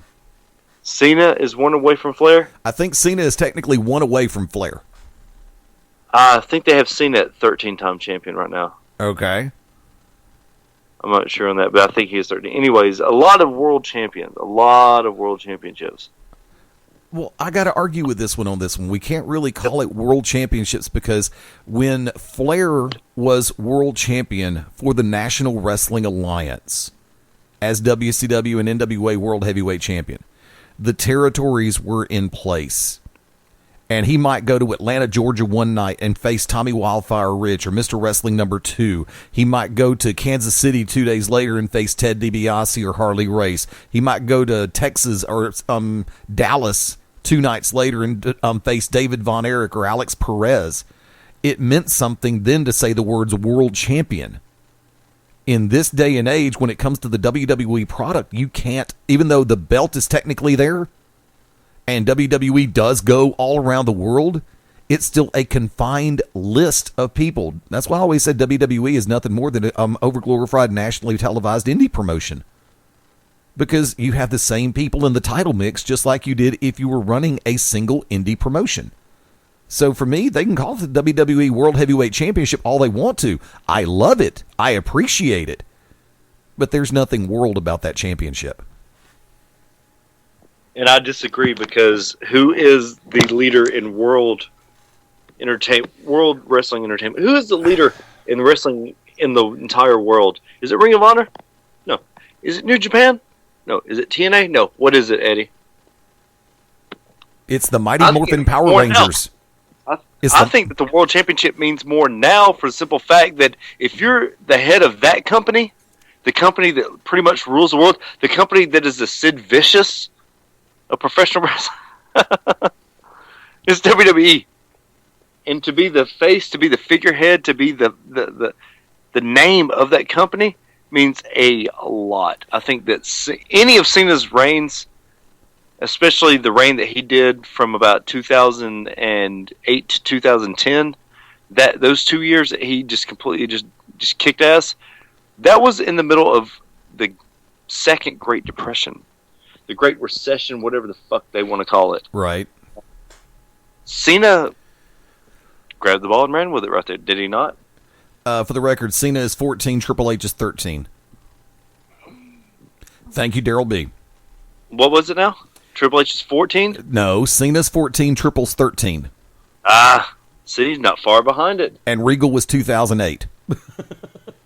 Oh, I said 2009. I was like, no, it was way before that. Look, this is a PSA really quick. for anybody out there. Kids don't It's like, do hey, drugs. I want to be a professional wrestler. Let me tell you something. The life of a professional wrestler, even a professional wrestling manager, and Cassidy Riley suck my dick, bitch. Oh, you're just a manager. Did you know this motherfucker told Chris Knox that I was just a manager, that I should have no input in a match? What kind of Cass. fucking piece of fucking shit is that? I go, fuck who you fucking hire in New Orleans. That's always why this motherfucker will only sell any kind of fucking tickets when he's in New Orleans. What about that Cajun motherfucker? And you ain't even from New Orleans, you piece of fucking shit. You're from Tennessee where you suck dick to get to TNA, allegedly. And for the record, Daryl B also said, but it's always always seems like it's the same champions. At least with Kurt Angle, who in my opinion is one of the top 5 of all time, he has been a champion in TNA as well as in WWE. Thank you, Daryl. And also New Japan Pro Wrestling, correct? Very true. Kurt Angle is the greatest wrestler we've had. The greatest wrestler we've had since Danny Hodge. I'm just going to say that. He surpasses Lou Thesz, and I know that means a lot. People are like, Lou Thesz, but Stone Cold used the Thesz press. No. Danny Hodge is one of the baddest motherfuckers you ever meet. Very true. Kurt Angle is not far behind him, and yes, Kurt Angle has had his substance abuse problems. Kurt Angle has had his professional and personal problems. That is true, but I do not give a crap. Kurt Angle, Olympics and professional wrestling, one of the very few to be able to make that jump and make a lot of money for the company and himself. He's made his money. You know, And he's also blown some of it. So I've got to say this one match. Oh, by the way, you forgot he's also had his Twitter account hacked more often than I've got active brain cells and hair follicles combined. But as one match that I really would have loved to have seen, you know, we talk about crossing when worlds collide and temporal anomalies in comic books. I would have loved to have seen Kurt Angle and Jack Briscoe both in their primes. That would have torn any house down, dude.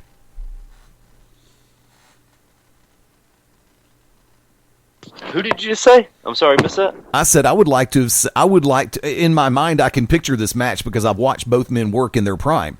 I would like to see Kurt Angle and Jack Briscoe. Ooh. Yeah. You tell me that wouldn't be a hell of a match.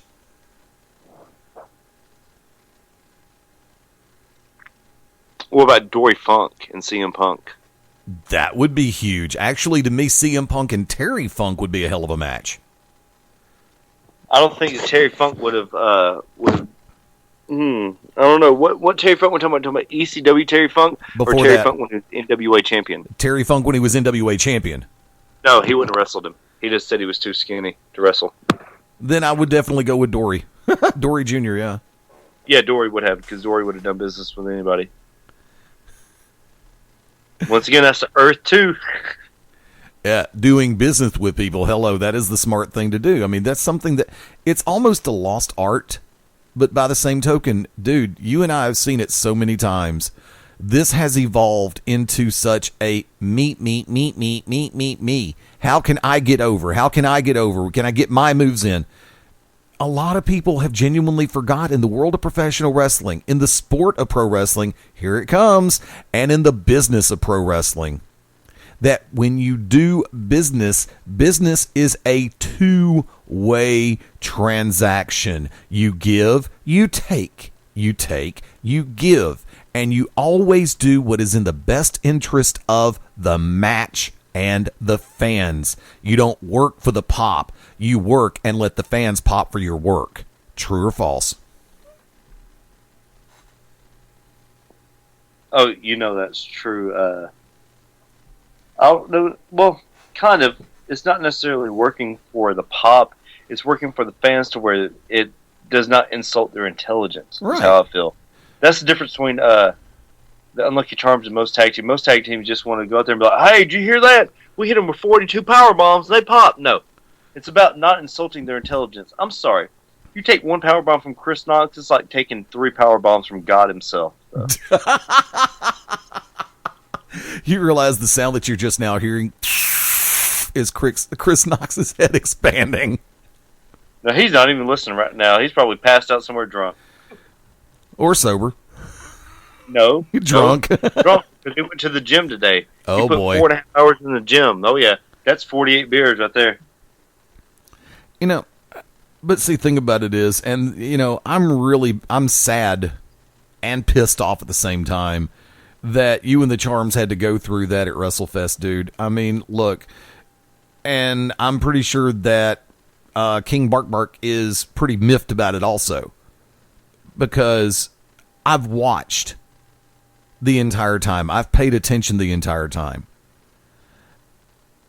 Whether, and especially, I can't say that much about the Braddock era yet because the Braddock era has just begun. But during the time that it was Chris and Damon, the three of y'all made the most professional ensemble of talent that was out there. I've said this behind your back, just like I say it via microphone into your face, and I'm not saying it to kiss your ass. I say it because it's true. Just like I'm very honest about the fact that when Wick doesn't scream, he cuts some of the best promos in the business. Because he's cerebral, yet simple. He'll make you think. And at the same time, he'll get you.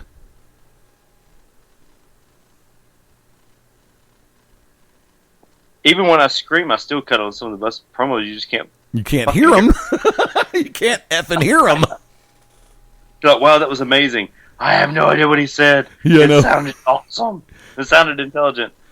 And this is a guy who's managed to incorporate country sing-alongs, rap, hip-hop, and various other types of music into his promos. Garth Brooks, Billy Joel, Yeah. and Immortal Technique, and some De La Soul, and a little bit of Tribe Called Quest, and some Wu-Tang Clan. I really do. I pay attention to a lot of the things that were out there, and it's like during the interview with Xavier Fate, I brought up CZW. Well, Combat Zone Wrestling recently had an pay-per-view, and I had a chance to catch it. And this is something that I tell people, whether you're a part of a locker room in the business, drink, or not. I'm out, actually, so I really shouldn't say it anymore. I'm having to drink water right now to balance it out, but I'm trying to keep the principle alive of drink whenever the term gets said. Fuck you. Dude, Put that on the slideshow. Put that in the slideshow. Eddie ran out of booze, F off. For those that don't know, if you're watching this on YouTube, Eddie is the one that does these beautiful slideshows. Right now, there's probably something intelligent streaming beneath a picture of myself. There will be a few pictures of Xavier Fate streaming across as well during his interview. Right now, I hope that there is I want you to quote this. Okay. Don't quote me, boys, because I ain't said shit. You quote that right up under me right now. That's what's going across to YouTube. If Eddie actually has a chance, Eddie's like, fuck you, I've got 17,000 different things to do. So you can get one quote. He's going to say, fuck. No, what exactly did you just say? Don't quote me, boys. I what? Because I ain't said shit. Come on, it's from NWA. Actually, it's from Eazy-E. But because the boys in the hood are always hard. Don't put that up because YouTube will flag us and we'll be put off. We'll never be able to be on mobile devices ever. Just for me singing that. And by the way, real quick, speaking of mobile devices, we have actually been tonight on the traditional Beyond Ringside mobile channels on Shoutcast and Winamp. We've had some situations come up in recent days where a lot of the shows have not been able to be carried throughout the traditional channel, but tonight we are. So for everybody I've been getting feedback in from everybody, listen, I can hear you tonight. It's like, yes, thank you. We appreciate it. Same thing with Ustream. We're actually going through, not the TBD Ustream, because for some reason it wouldn't take the password. So we're actually on the traditional Beyond Ringside Ustream tonight as well. So when everything gets uploaded, I will be putting it in through the Beyond Ringside Ustream as well as my personal, and let you take it over from there. Yay. There you go. I don't know what to say about that. It's a good thing. We've had NWA reference tonight. What the hell else can we reference tonight? Let's just go ahead and reference some Mad Season, River of Deceit. My pain is self-chosen. Now you can add grunge to that list. There you go. Well, that actually wasn't a promo, but still, you never know what you're going to hear on the To Be Determined show. I'm waiting on him to sing Pearl Jam, kids. Pearl Jam. King Jeremy the Wicked ruled his world. We before we head out tonight. We got about 15, 17 minutes left in the show. We're not going to hide the fact of something that happened. Eddie had something he wanted to say at the beginning of the show, but we started a little bit later than usual. We do apologize for that. And we had a guest, thank God, Xavier Fate, come on and saved our ass, because once again, we would have had no guest for the second week. People are like, hey, you guys have a lot of great guests. Yeah, but it's very hard to get guests without being like, hey, we do this show. It's hard to be in this business, drink, and ask for a interview from somebody that you don't know. And that's why we always keep it to people that we know are going to be great interviews. Because we've had some people that we've interviewed that have just been terrible, terrible interviews. But with that being said, Eddie, you had something you have to say? Go right ahead, yes. Sir. For those who follow TBD Show over on Twitter, as well as our individual accounts, Words from Prism, Matt Denton, Tasha F. and Simone, Wicked Nemesis, Beyond Ringside, and Fast Eddie Lane, Layne. It's a habit, that's why I spell it anyway. On Back to Basics last night, we brought in, and I will say I brought in Stan Grubb and Corina Champkin, they were the hosts of Wrestle Rage here. Actually not here on this network, but on a previous networks. And a lot of people know Corey under his Twitter handle of Smark Rage. Well, there have been people who have had falling outs with Corey. And I have a tendency to sugarcoat and underplay, and I'm going to keep that tradition going right now. Corey can be quite abrasive to a lot of people. Gee, what a surprise. He even knows this. One of the people, unfortunately, and there was a falling out that occurred between the cast collectively of TBD while here on BR and Corey left the show. Well, not necessarily. Okay. I like Corey. Well, Corey rubs a lot of people the wrong way for different reasons. Yeah. Well, there was go ahead. Reasons where you make money like I do, but still, go ahead, sir. Sorry. It's okay, dude. Thank you for interjecting. I appreciate that.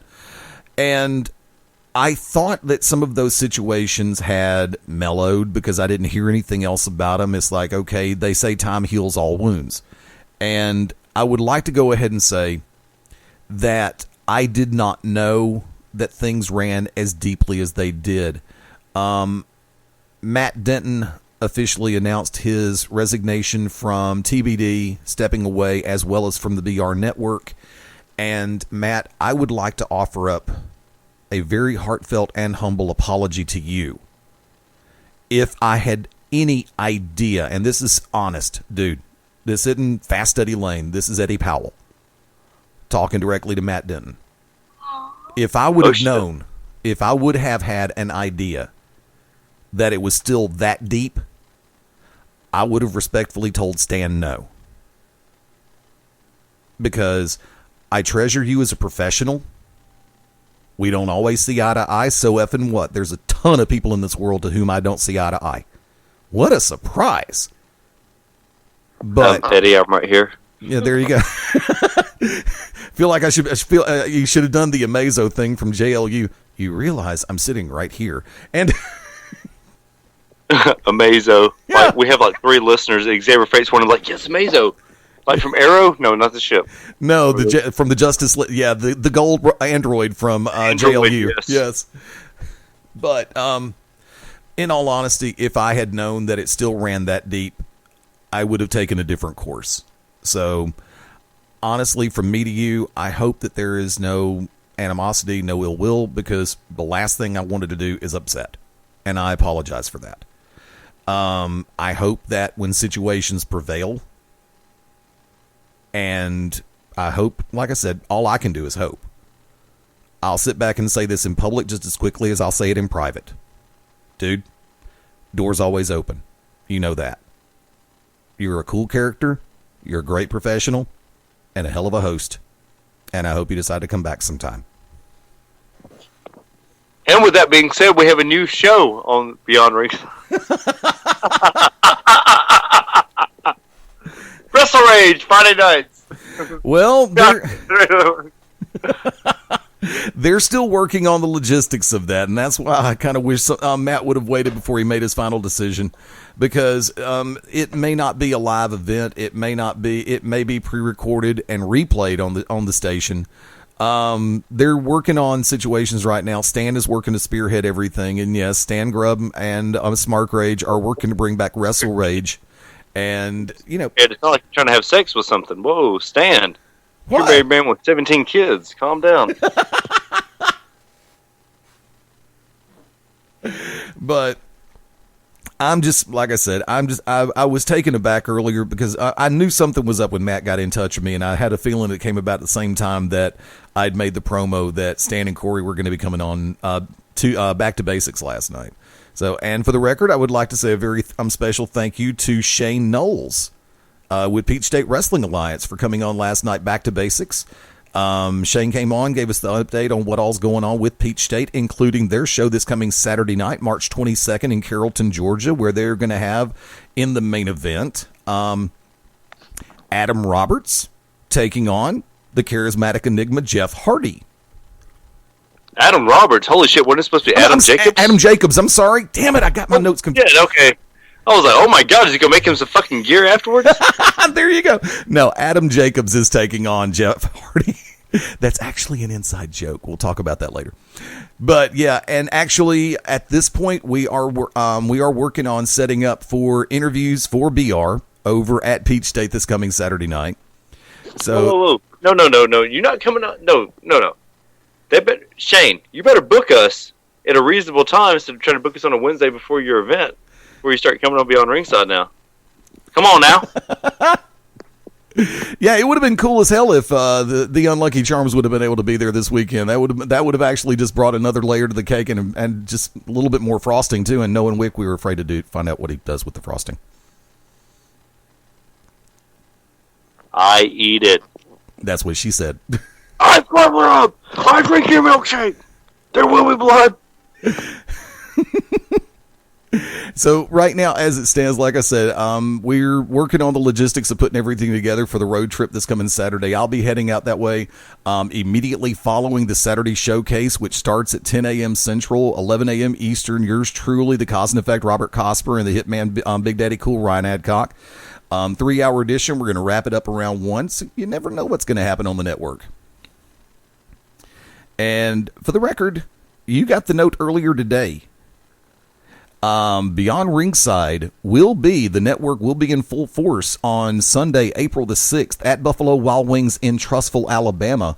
We're going to be going live at 4 p.m. Central, 5 p.m. Eastern, 2 p.m. Pacific. Let Ted Guinness figure out what the mountain time zone reads. And we're actually going to be going from 4 to 6 Central before WrestleMania. WrestleMania, of course, kicks off at 6 p.m. Central time. And we're going to try to see how everything works out. It's been a crazy ride. Something's happened every damn time we've done something at B-Dubs. But I think I've got everything fixed to where it's going to work the way it's supposed to work. So I've got the invite out to everybody up and down the affiliate list, everybody up and down the network on the different shows. The door's open for everybody to come in on different segments, and we're hoping to have a hell of a time. And I'm hoping to be able to open up the phone lines when we do the show live from Buffalo Wild Wings. I've got another contingency plan in place that I'm hoping we can work out. So you are going to try to make it, aren't you, Wick? No. Ass. I don't know. I mean, man, the WrestleMania is just, I don't know. Xavier made a very good point when he was talking about WWE. If you want to make it there, you should watch it. It's so hard to watch that, what they would call professional wrestling, when you've got your head so far up your own ass with your own career. Just sit down and be like, hey, I'm going to take 3 hours. Come on, kids, let's sit down and watch 3 hours of professional wrestling. 4. Mania is 4 hours. What? You remember this, right? Well, I know that, but I'm just saying on Monday night as it is. So, I mean, I know Daniel Bryan has a chance to be in the main event. But, I mean, there's nothing that really grabs my attention. Now, if you tell me Sting against Undertaker, I'm there. Oh, you got my attention on that one if it ever happens. I'm thinking Santa Clara next year. And let me jump in on this one if I could, please. This has been a running topic for me. I still think it's a douchebag move, or as Xavier said a little bit earlier, A douche nozzle mood. I love that word. That is officially the word of the month. Hashtag douche nozzle. Hashtag douche nozzle. There you go. So right now, Vince McMahon to me is a douche nozzle. Stick that nozzle right back where the nozzle doesn't shine. For making the agreement with the city of Santa Clara to where no other sports entertainment or wrestling promotions can use city-owned facilities in Santa Clara during Mania weekend next year. Once again, douche nozzle. Because for those who aren't giving that much of a rat's ass or don't have the money to go to something like the Hall of Fame ceremony, let me tell you something. Hashtag douche nozzle, it's a thing now. Thank you, Xavier. He's in the chat room right now. But in all seriousness, WrestleCon, the weekend of Mania down in New Orleans at the Sugar Mill. You've got at least 5 different promotions that are going to be represented. Everything from Combat Zone to Wildcat to Ring of Honor to $5. I'm trying to remember who all's involved in this, including, I think, WSU. And I think Wrestling is going to be a part of it as well. I understand Super Card of Honor is going to be held in New Orleans during Mania weekend. So I'm going, and this is how crazy I am, Wick. So you can go ahead and say, damn, you're nuts, immediately after I finish this. You know I do Fridays at Buffalo Wild Wings in Alabaster. I wrap that up and get out. I normally leave out of there about 12:40 or 1 o'clock, depending. I'm going to be heading to the studio, drop off all the gear. I'm going to be hitting 459 to 59 and going straight down to New Orleans. I'm planning to go to the afternoon edition of WrestleCon and planning to go to Super Card of Honor. The minute I wrap up at Super Card of Honor, I'm going to be turning around to come back up to Birmingham. I'm going to be running audio from my church Sunday morning. Then immediately heading for Buffalo Wild Wings in Trussville to get set up for the WrestleMania broadcast live from B-Dubs. My name is Fast Eddie Lane. And as Mark Henry and everybody else prostitutes the phrase, that's what I do. I have fun.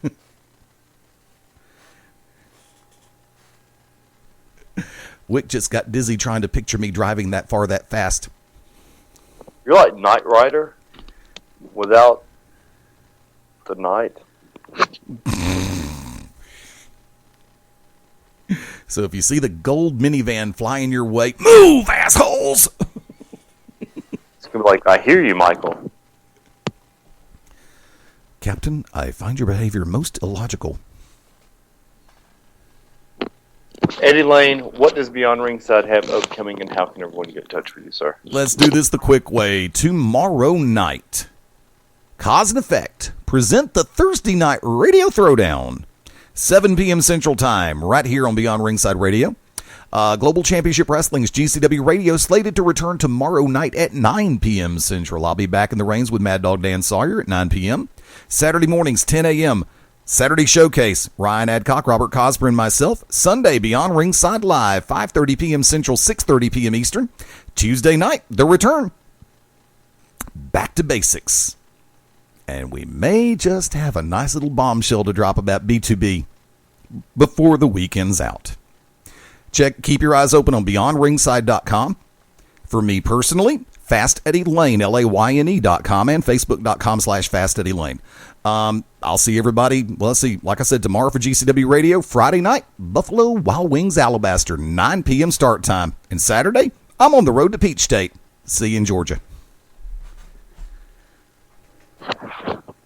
Next Wednesday, the To Be Determined Show, 9 p.m. Central Standard Time, right here Beyond Ringside Radio Network. You can contact me at Wicked Nemesis Facebook fan page, the Merchants of Death Facebook fan page, and of course, the Unlucky Charms Facebook fan page. Hey, the To Be Determined Show also has a Facebook fan page. Go and like us and share us. At the TBD Show is the To Be Determined Show Twitter page as well. Thank you for everyone that come out and paid attention to us tonight. Thank you to everybody that's going to listen to us on YouTube. I'm the Orc of Ominous, the Architect of Intellect. Thank you to Xavier Fate for coming on. Thank you, Matt Denton, for your tireless and free effort that you put forth to the show. You will be missed, and we do love you and miss you already. Amen. Tasha, we hope everything works out. Thank you. And for Fast Eddie Lane, hashtag douche nozzle. You're damn right it's a thing now. Have a great weekend, folks. Yes, it has a mind of its own. I am the Orc of Ominous, the Architect of Intellect. This has been the To Be Determined Show. Beyond Ringside Radio Network. Thank you all. 9 p.m. Central Standard Time next Wednesday. Good night and good luck.